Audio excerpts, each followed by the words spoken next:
catastrophic failure when it comes to dealing with the most serious crisis this country faces, which is the inability of the government to put a secure and affordable roof over the heads of hundreds and hundreds of thousands of working people, of young people and many others who are impacted by the housing crisis. And it confirms the need, in our opinion, to support the protest that is happening this Saturday at 2:30 outside Customs House. The Department of Housing, by housing advocacy groups and people who are facing no-fault evictions at the hands of landlords, they will be protesting at 2:30 this coming Saturday outside Customs House.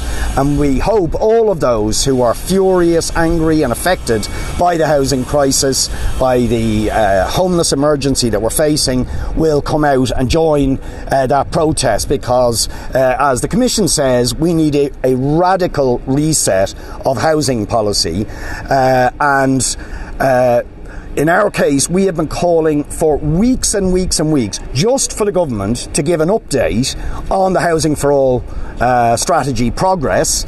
They finally agreed to that debate today, but it's taken weeks and weeks. They promised there would be 4 such reports a year. So even in terms of discussing the issue in the Dáil, the government have failed disastrously to take seriously what the Housing Commission is now rightly saying is a crisis that needs an emergency response.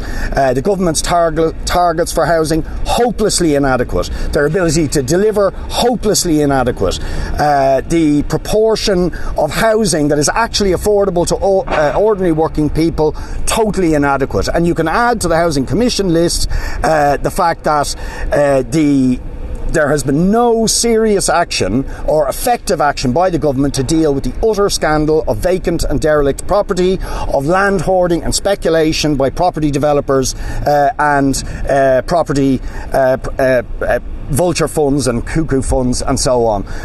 So we're welcome the Housing Commission report, but it is further evidence that this government is simply incapable of dealing with the housing crisis, and we need to get them out of office as soon as possible to demand that radical reset in housing policy which the Housing Commission is calling for. Also, just to briefly comment on the ICC call for arrest warrants to be issued to Benjamin Netanyahu and Yoav Gallant over the crimes that Israel has been committing over the last 7 months against the people of Gaza and Palestine. And again, really the ICC is just confirming what millions of people on the streets across the world who've been protesting against the genocidal horror that Israel has been inflicting on the people of Gaza in front of the eyes of the world, what they have been saying, which is it's obvious. It was self-declared by Israel their intention to commit war crimes and crimes against humanity, to starve the population, to indiscriminately target and kill the population of Gaza in what there is simply no doubt are war crimes and crimes against humanity. But the ICC ruling should put further pressure on our government to finally impose some sort of meaningful sanction against a government and a regime that now has a case for genocide by the ICJ against it, and a request for arrest warrants for war crimes and crimes against humanity. So this should prompt the Irish government to expel the Israeli ambassador and impose every and all sanction that is possible against a regime that is capable of committing genocide, committing war crimes, committing crimes against humanity on an ongoing basis in front of the eyes of the world. Sadly, I suspect we'll just get more tokenistic words from the government, but not words that are backed by meaningful sanctions and action against the regime capable of committing such crimes. Yeah, just to pick up on that, I have to say I was really shocked to see that the Israeli ambassador was invited by the Irish government to the National Famine Commemoration Day at the weekend.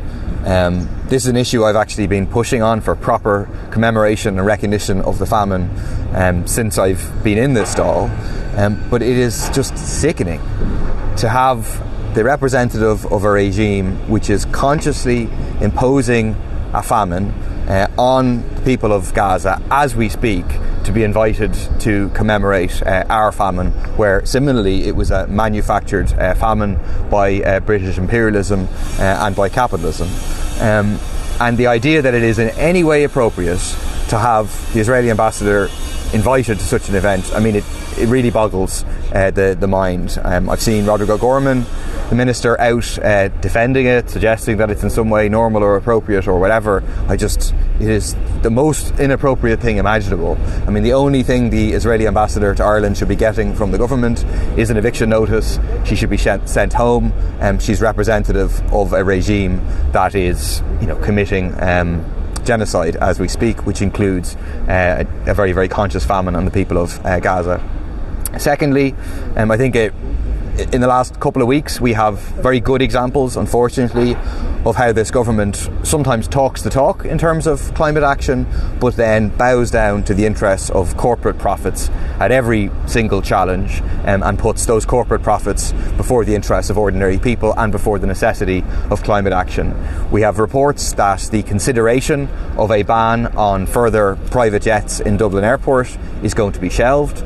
We know we have a bill to ban all private jets in this country. We know that private jet journeys are 14 times more emitting of carbon than journeys by regular commercial plane, 50 times or more polluting than journeys by train. The idea that no cap for private jets, no ban on private jets, and that ordinary people pay the price, again, is demonstrative of the kind of approach that this government takes to climate action. The same appears to be happening in terms of data centres, where the government, the Department of Enterprise, their own experts, are saying to the minister that it is not possible to continue to expand data centre usage of our electricity, currently at 18%, for that to go up and up and up towards 30%, that is outpacing the development of renewable energy. So every additional renewable power we're bringing on stream is simply going to the big tech corporations. And then at the weekend we have the lobbyists for these big tech corporations out saying we need to continue with this, when in reality this data is the toxic waste of the 21st century. We are the highest in the world in terms of per capita data centres. They provide very, very few jobs. They use an enormous amount of electricity. They use an enormous amount of water. All of this is going to accelerate even further in terms of AI. And really the conversation we should be having is what is happening inside these data centres. Because the conversation the government wants to have and the data centre lobbyists want to have is to suggest that, when you're putting something on Twitter or you're accessing your health data or whatever, that's the kind of stuff that is happening in data centres. That's some of what is happening in data centres, but a lot of what is happening in data centres is the running of algorithms to target you with ads for things that you didn't know you wanted and to create a new manufactured want. That is a huge amount of the energy that is being spent, but we need to effectively open the books on these data centres so society can decide what's important, what's socially useful, what should we be spending energy on, and what should we not be spending energy on. Finally, I'll just make the point that the Fine Gael is running for election on a promise now to not extend sick pay. I'm not sure if people saw the video with Pascal Donoghue, where he had, I think, 20 points for businesses. Point 12 was a promise not to extend sick pay. That's a promise that they won't make in the Dáil, that the number of days will go up to 7. This is promised at the time of the legislation. We pointed out that unfortunately it was left to the discretion of the minister. We were told at the time, no, don't worry, these will all come through. When I raised it with the Minister for Enterprise about 2 weeks ago, I was said, no decision. I was told no decision has been made. This is a decision that will be made in Q4. But Fine Gael is currently running for election on a promise of not giving workers the sick pay leave that they were previously promised. So we'll be raising that again in the Dáil this week and looking for answers. You can't go out, campaign out there saying we're going to scrap or not extend sick pay and then refuse to debate it openly in here in the Dáil. So when Simon Harris was elected Taoiseach, he pinpointed law and order as an issue that he was going to pay particular attention to. And I'll be asking Simon Harris today as to how seriously he's going to take breaches of the law when breaches of the law are made by employers. In fact, breaches of the law made by employers practically under his nose, because Within half a mile of this place, well within half a mile of this place, there is a state contract in operation, 100% funded by the taxpayer, in which the main contractor, the Unite trade union, visited this site and spoke to people employed by the main contractor here, and found that more than 50% of them payments were not being made to cover them in the industry pension scheme. That's a breach of a registered agreement, it's a breach of a sectoral employment order, and it is a breach of the law. The union has written to the relevant minister. They haven't received a reply, they haven't received an acknowledgement yet, and I will be asking Simon Harris about this afternoon. This is not, just a minor matter. A worker on a site, for example, who sustains a workplace injury, you would be entitled to sick pay of €50 a day for 10 weeks. If the payments haven't been made into the pension fund for you, you're entitled to nothing. So this is a serious workers' rights issue. And I'll be naming the site and naming the employer in question in the Dáil this afternoon. Just want to comment briefly on the issue of the Israeli ambassador.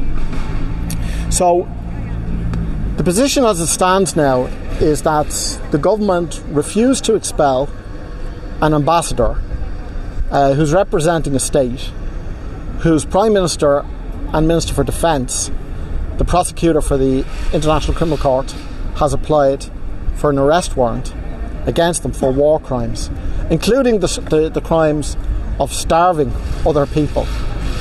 And the ambassador attends a national famine commemoration here the day before the application for the arrest warrant is made. It is an example of the ludicrous position that the state is in now by refusing to expel the ambassador. By the way, the arguments that, you have to, as a matter of course, invite all the ambassadors. They didn't invite the Russian ambassador, so they can make exceptions. And they consciously chose not to make an exception in the case of the Israeli ambassador. And to avoid this type of farce and to do the right thing, the Israeli ambassador needs to be expelled, and expelled immediately.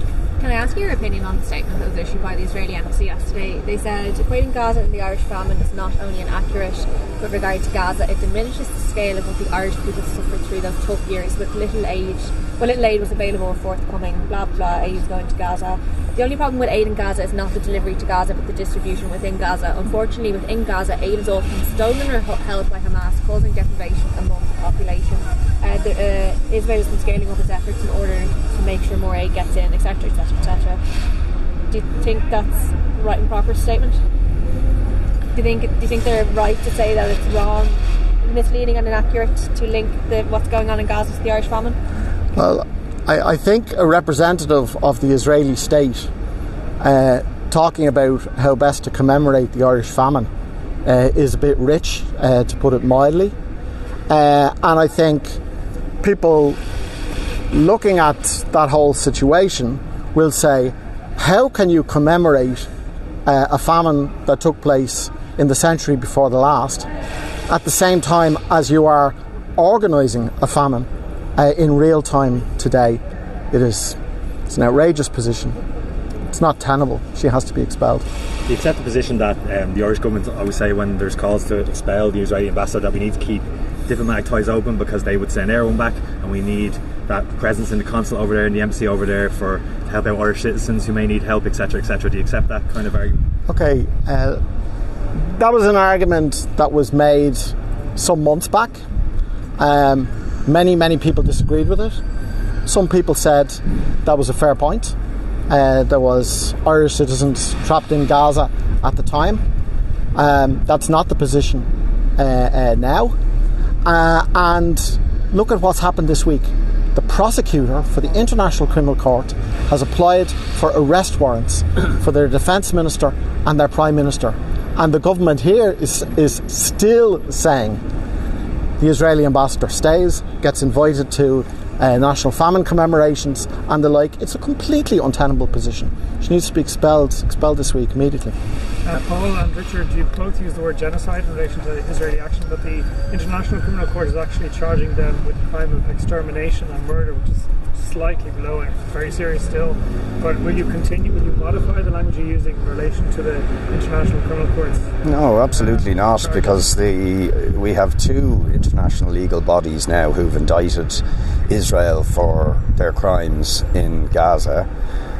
So the ICJ indictment of a plausible genocide taking place stands, and to my mind there is an abundance of evidence available that this is a conscious campaign of genocide to destroy in whole or in part an entire group of people. That's what the definition of genocide is, and there is a whole there's a wealth, tragically, horrifically, of evidence that was put before the International Court of Justice on that case for genocide, and we've had statements, and this is the unique and horrific aspect of all of this, is that leading representatives of the Israeli government declared their intention to commit actions that were genocidal in nature, to starve an entire population, to dehumanise all of them by referring them to as animals and suggesting they were all legitimate targets. So I see absolutely no reason whatsoever to dilute the language of genocide, because I think it is clear to most people that's what they're doing. But I welcome the fact that the International Criminal Court is also putting forward charges on, the use of starvation as a weapon of war. And again, the evidence is there. But they're specific about the acts, but the difference is intent. The genocide charge would have to come with a proof that there was intent prior to the action to kill, whereas I think it's... Well, okay, if I'm being straight about it, the ICC is a bit late to the table, and they have been put under pressure by huge public outrage across the world, and by the fact that the ICJ rightly took the case prompted by South Africa over genocide. So I'm glad the ICC has now come to the table. It's unfortunate they are not going as far as South Africa and other countries, and that we've seen with the ICJ's ruling that this is plausible genocide. But obviously, a regime capable of any of these crimes is not a regime that should be treated normally by our state or by any state, whether it's genocide, whether it's crimes against humanity and war crimes. And of course, Israel was indicted for these crimes long before October of last year by multiple human rights organisations. So it's long past time the world woke up to the fact that this is a dangerous, murderous regime capable of any level of atrocity against the Palestinian people. Paul, can I ask you about your for a vote left, transfer left pact similar to 2020? It seemed to work quite well in the general election then, and a lot of seats were won that might not have been otherwise. I know you've been calling for similar again for 2 weeks' time. How's that going? Yes, so for people before profit, it's very important that, if possible, a clear alternative is offered to people in the local elections, and probably most importantly in the general election. That people should be able to go into these elections with a clear choice of continuing with the failed policies of Fianna Fáil, Fine Gael, versus a clear left alternative that commits not to put Fianna Fáil, Fine Gael back into power, that commits to use public land to build social and genuinely affordable housing, that commits not to engage in scapegoating of asylum seekers for the failures of the government and the policies that have led to the enrichment of developers and corporate landlords and so on, to take climate action and so on. Discussions are ongoing, so it's probably, I can't say too much, but we had a positive meeting last Thursday with Sinn Féin and others. We have another meeting tomorrow. So certainly from our point of view, we are hopeful that we will be able to have such a vote left, transfer left pact in place in the next week and a half in advance of the local elections, giving people a clear choice. For us, there are, clear, decisive things in that, in terms of, I think it is vital that people, if they're voting for such a pact, that they have a guarantee that their votes aren't going to end up putting Fianna Fáil or Fine Gael back into power at local level or at general, at government level. I think at the moment, there's kind of a renewed interest in independence of various sorts. It reminds me a little bit of the enthusiasm for the Independent Alliance 10 years ago, and I would just remind people that a lot of people voted for independence at that time thinking they were voting against the establishment party system, but they ended up being ministers in a pretty hated Fine Gael government. So this question of no coalition with Fianna Fáil or Fine Gael is central for us, as is certain policy red lines and so on. So discussions ongoing. We're hopeful. We think it's important that people have that clear choice. Do those discussions include the Labour Party, and whether they do or don't, if there is a pact before election day, will you be very clear about who's a participant in it, so that those who want to vote for that pact know who not to vote for? No question. It will be entirely clear. All going well, we would have a press conference presumably next week announcing that this party and the other party have signed up to a set of principles, which again, from our point of view, must include a commitment for no coalition at local or national level with Fianna Fáil, Fine Gael. And really it'll be a question of which parties are willing to sign up to those principles. That's the fundamental question, and so we need to see how that goes.